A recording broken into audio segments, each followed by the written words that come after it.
Welcome. Before we begin, a brief caution. Some of the movements and exercises in the video may not be suitable for everyone.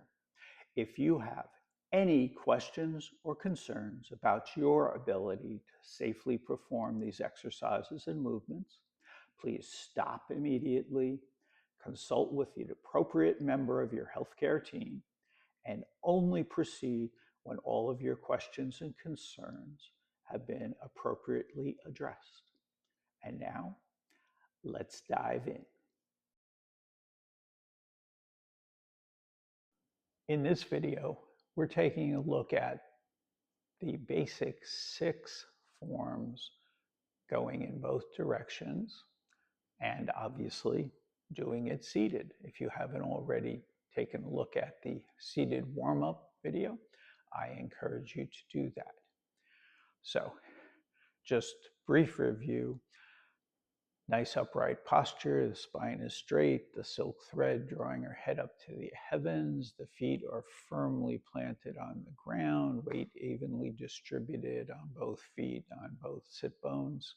If your feet are not in good contact with the ground, you may want to either get a smaller chair or some sort of a foot support, but you do want to be adequately grounded. Dangling is not recommended or appropriate for this.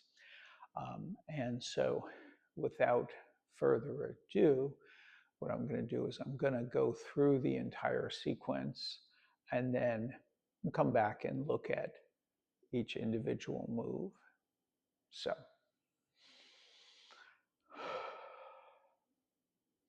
nice deep exhale, and on the inhale, commence.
Okay, so that is the basic 6 part of the set. Let's take a look at each of the forms. So, commencement. Hands are slowly coming up, and I've got my weight equally balanced. Each foot, each sit bone. And as I'm coming down, then I pour the weight into the right sit bone, into the right foot, so that I can step with the left, and putting the weight in that left sit bone, the left foot, so I can step forward with the right. And now, with the heavy elbows, I'm going to drop and rebalance the weight so that equally weighted in both sit bones, equally weighted in both feet. And I may adjust the feet just to make it a little bit more comfortable as I have my fingertips up for the open and the close. Now I'm shifting the weight into the left sit bone, left foot, so that I can peel up the right. Take a small step here. And what I'm going to suggest is, rather than going out on a diagonal, because that could put a little pressure on the knee, that you can just step with your toes forward and then a little bit to the side. And then I'm shifting the weight into my right sit bone, gliding the weight forward. I'm not leaning, even in the chair, uprightness counts, and turning my palms out. And then I'm following left hand, looking out over the tops of the fingertips. Now I'm going to transfer the weight into my left sit bone, my left foot, so I can bring these two in. I'm going to step, switch, and turn.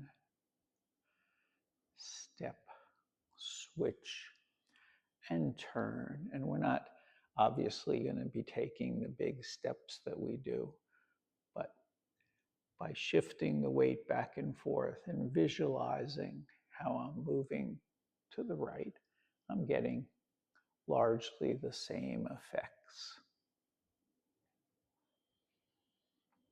As we cross the center line, the palm, the left hand drifts up for our open and our close, and I take that opportunity to reorient the feet, and now all the weight into the right foot in the right sit bone.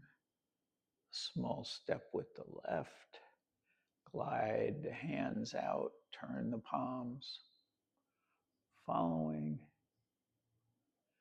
and now sweeping in,